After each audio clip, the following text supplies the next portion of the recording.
What if I told you that evil, the word we've been using for thousands of years to explain history's worst atrocities, is not real?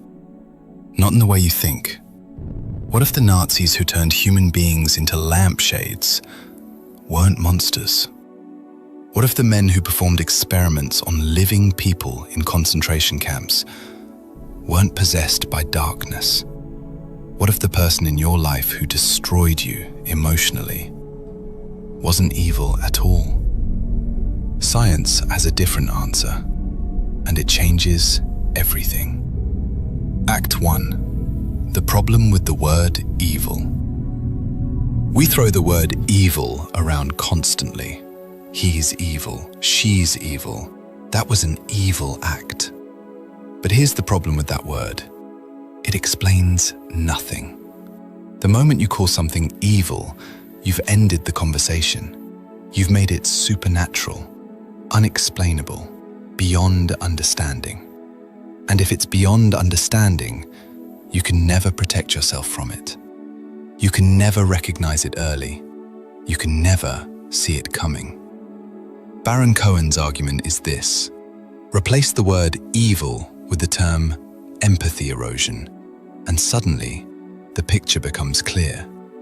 Empathy erosion is what happens when a person's ability to register another human being as real, as feeling, as mattering, switches off. And when that switch flips, people stop being people to them. They become objects. There is a philosopher, Martin Buber, who described two modes of human relating. The I-thou mode, where you see another person as fully human, as an end in themselves. And the I-it mode, where you relate to a person the way you relate to a chair. Something to be used. Something that exists only in relation to what you want. Baron-Cohen says cruelty is simply the I-it mode taken to its extreme. The Nazi doctors who experimented on living prisoners weren't sadists enjoying the screams. They were scientists following their scientific impulse, who had simply stopped registering the people on the table as human beings. They were objects, biological material, data. That is empathy erosion. That is what the science calls 0 degrees of empathy. And here is the part that should unsettle you. It doesn't only happen to Nazis. Act 2. The empathy spectrum. Baron-Cohen's research reveals that empathy is not binary. You don't either have it or you don't. It exists on a spectrum, a bell curve, from 0 to 6. And every single human being on Earth sits somewhere on that line. Level 6, people like therapists who are always scanning the room, reading your face, your gait, your posture before you've spoken a word. They feel with you, almost too much. Level 5, above average, deeply caring, constantly aware of others' emotional states. More women land here than men. Level 4, low average, slightly blunted, better with tasks and solutions than feelings. More men land here. Functional, not harmful. Level 3, knows something's off, tries to mask it. Social interaction is genuinely exhausting. Watches everyone else knowing the rules of a game they can't quite read. Level 2, says the wrong thing constantly.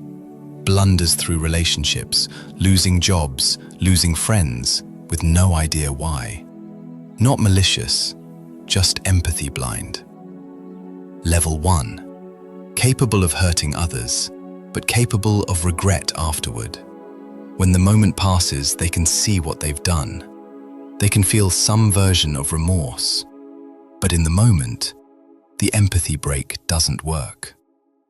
Level 0, nothing. No registration of the other person as real. No braking mechanism. No internal signal that says, this is a human being who is suffering. Just silence where that signal should be. And here is what Baron-Cohen found when he studied people at level 0. They are not randomly distributed through society. They cluster into 3 types. 3 patterns of brain dysfunction. 3 specific personality structures where the empathy circuit has gone dark, either temporarily or permanently. He calls them Type B, Type P, Type N, borderline, psychopath, narcissist. We will cover all 3 in detail in a separate video. But today, the question is not just about them. The question is about you. Act 3. Empathy erosion in ordinary people. Here is the part of this book that most people overlook, and it is the most important part for your own self-mastery. Baron-Cohen draws a crucial distinction. There are people who are permanently at 0, the psychopaths, the narcissists, the borderlines. Their empathy circuit is structurally damaged, wiring that was never laid or burned out early. But then there are the rest of us, ordinary people, functioning people, people who love their families and go to work and donate to charity, who can still hit 0, not permanently, but situationally, temporarily, when the right, or rather the wrong, conditions appear. Resentment, revenge, blind hatred, the desire to protect something at any cost. Baron-Cohen calls these corrosive emotions, emotions that erode the empathy circuit from the inside, temporarily shutting it down. The Stanford prison experiment. Students randomly assigned as guards, who within days were humiliating prisoners, waking them at 2 a.m., forcing them to do push-ups, stripping them of identity. Not because they were evil, because the context switched something off. Stanley Milgram's obedience experiments.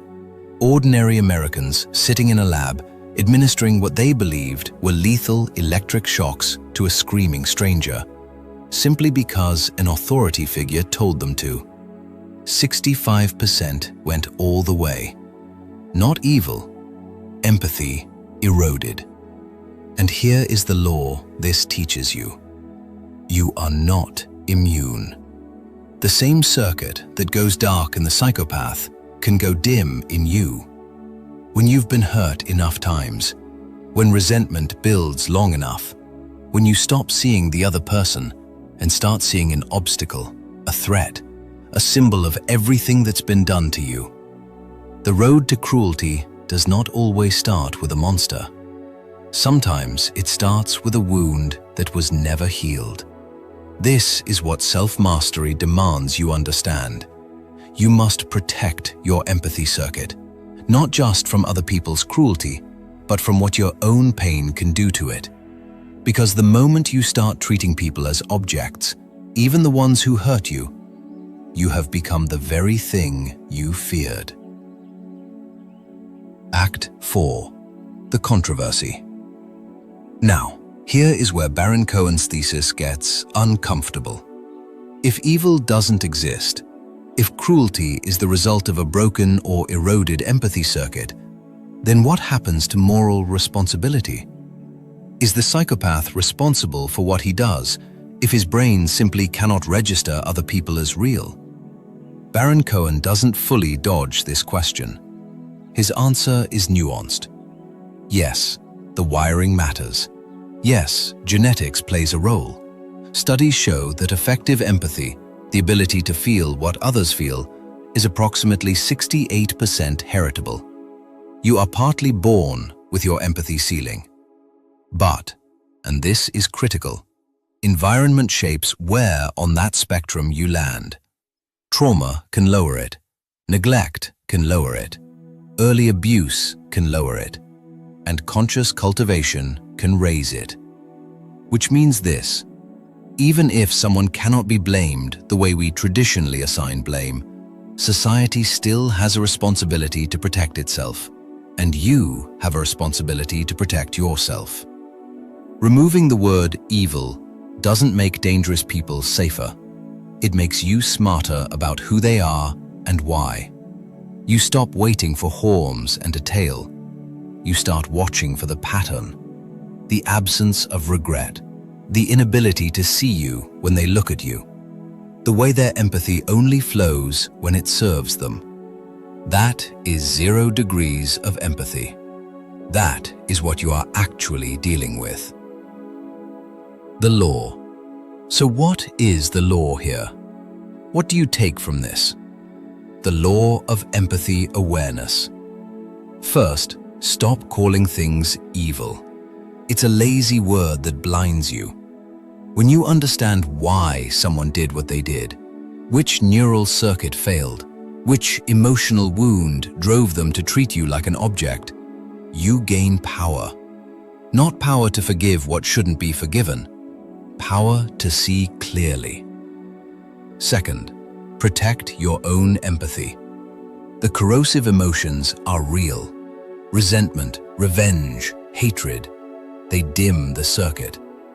The person you become when you're running on those emotions is not your highest self. It is a version of you inching toward 0. Third, recognize 0 in others early. Not with fear, not with judgment, but with clarity. Some people's empathy circuit is dark. They are not going to light up for you. The relationship you're trying to build, the loyalty you're trying to earn, the love you're trying to unlock, it requires a circuit they do not have running. See it, name it, and make your decision from a place of knowledge rather than hope. Evil doesn't exist, but the absence of empathy does. And knowing the difference, that is the beginning of mastery.